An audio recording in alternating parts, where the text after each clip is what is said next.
I have a GoPro Hero 9 here. I'm going to show you how to delete photos and videos. Okay, so very, very simple here. So really fast, let me just make a quick video here.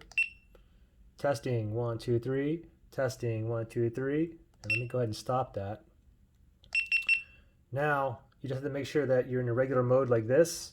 Now, if I just slide up from the bottom, if I just slide up, oops, let me slide up here. Now you can see this last video that I just made here. Testing, 1, 2, 3.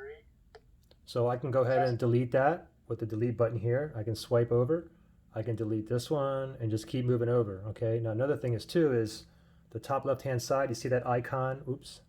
You see that icon right there. Now if I tap on that,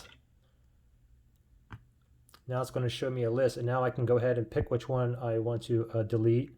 But you can also select multiple ones. If you go back here again, and then just go ahead and tap on the top right hand side right here. You're just going to go ahead and tap on that.